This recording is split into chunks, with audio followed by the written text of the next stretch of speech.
Pauwi na ang maraming nag-long holiday vacation sa Boracay sa Malay Aklan. At may ulat on the spot si John Sala ng GMA Regional TV. John? Connie, ngayon nga, karamihan sa nag-New Year sa lubong sa isla ng Boracay ay papauwi na. Kaya naman mahigpit na ipinapatupad ang seguridad dito sa Cagban Jetty Port upang matiyak ang kaligtasan ng mga papauwing turista. Dagsa na nga ngayon, Connie, ang mga turista dito sa Cagban Jetty Port, pabalik ng Katiklan Jetty Port sa mainland Malay Aklan upang makauwi na rin sila sa kani-kanilang mga lugar. Maayos naman ang sistema dito sa port lalo na at may gumagabay na mga staff para sa mga nagbabayad ng terminal fee at boat fare. Marami nga sa mga turista ay may tinatawag na sepangs or separation anxiety sa Boracay matapos ang ilang araw na bakasyon. Marami kasi sa kanila ang namangha talaga sa ganda ng isla, sa mga water activities na kanilang na-enjoy at syempre naman dahil sa saya noong New Year countdown at fireworks display sa isla. Ayon sa mga turista, kahit back to reality na, dala naman nila ang magagandang memories sa tinaguriang world's best beach. To all those gusto magpunta ng Boracay, I tell you, hindi kayo magsisi. Maganda ang Boracay, masaya dito. Definitely, pwede mo sabihin, babalik ka rin. The people, they are very friendly. If I need some help, everyone wants to help you. Sun is shining, the weather was beautiful, everything's perfect here.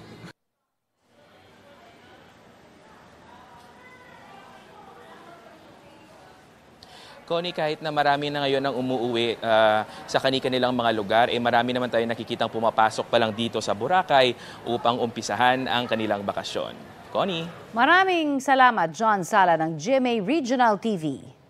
Ito ang GMA Regional TV News. Balita naman sa Visayas at Mindanao mula sa GMA Regional TV. May nasawing bata sa Talisay, Cebu dahil sa pinagbabawal na paputok. Cecil, ano nangyari? Rafi, tinamaan daw ng bato sa dibdib ang biktima nang sumabog ang bawal na paputok na Goodbye Philippines. Yan ang iba pang mga balita hatid ni Femery Dumabok ng GMA Regional TV. Humandusay sa daan ng 10 taong gulang na lalaki sa Talisay City, Cebu. Tinamaan pala siya sa dibdib ng mga tumalsik na bato nang sumabog ang paputok na Goodbye Philippines. Napuruhan ang kanyang puso at agad siyang binawian ng buhay. Kritikal ang lagay ng isa pang minor de edad habang sugatan ng 3 pa nilang kapitbahay na edad 8 hanggang 17. Ayon sa kapitan ng barangay, nakatanggap sila ng ulat na may lalaking nagtungo umano sa isang bakanting lote habang may dalang 3 Goodbye Philippines. Dunay tao dito, ma'am, nga nagpabuto nga gikan sa Bulacau, Crusan, kanang tulong pabok ang ipabuto nila, ma'am. Nya ang usa, wa mo buto. Ida sa mga bata dito sa ilaha.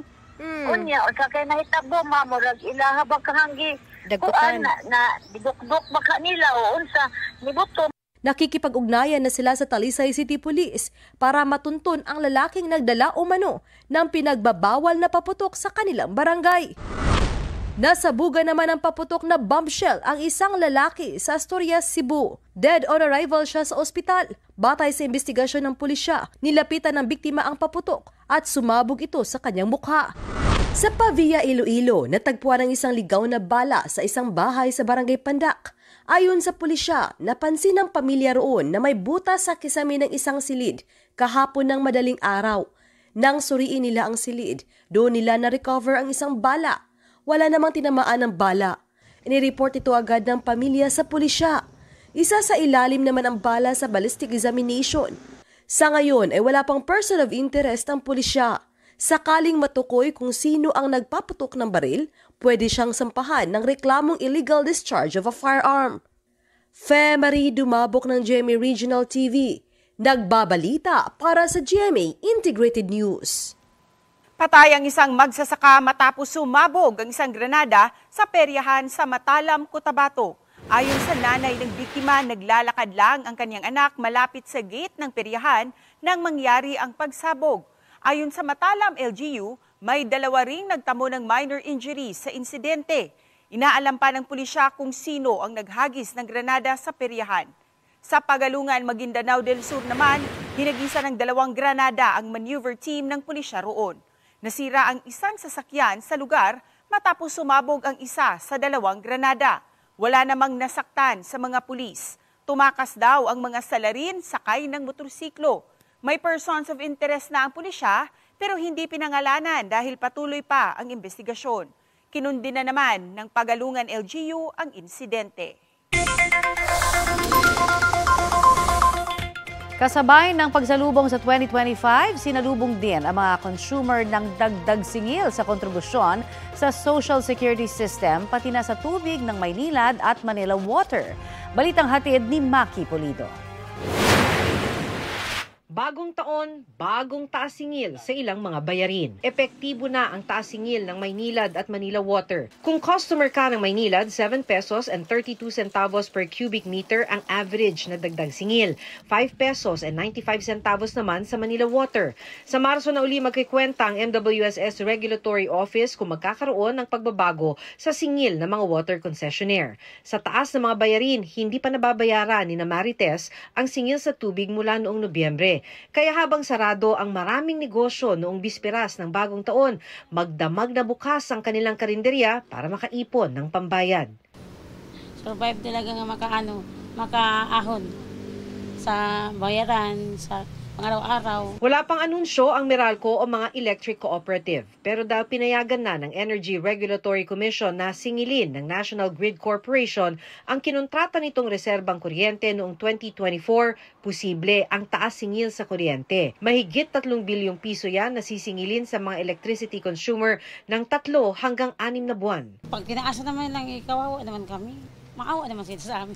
Sabi naman ng Toll Regulatory Board, may nakasalang sa kanilang mga petisyon sa pagtaas ng mga toll fee. Ayaw pa nilang sabihin ang detalye nito. Pero kung matuloy yan, sabi ni Antonio na biyahero ng gulay, mga consumer ang tatamaan. Siyempre po, tataas ang konti yung mga kalakal natin dahil po yung ipapatong natin yan sa mga ito po mga kalakal nating ibebenta. Tataas sa 15% ang SSS contribution. 10% nito sagot ng mga employer habang 5% sa empleyado. Pero may bahagyang pagtaas naman sa sweldo ng mga kasambahay at minimum wage earner. Para sa mga kasambahay sa Metro Manila, mula 6,500 na minimum wage, simula January 4, 7,000 pesos na ito. 1,000 ang dagdag sa sweldo ng mga kasambahay sa Northern Mindanao at Caraga mula 5,000 to 6,000 pesos. May 23 pesos namang dagdag sa sweldo ng mga minimum wage earners sa Northern Mindanao. 50 pesos naman sa Caraga na ibibigay sa 2 tranche ngayong buwan at sa Mayo. Maki Pulido nagbabalita para sa GMA Integrated News.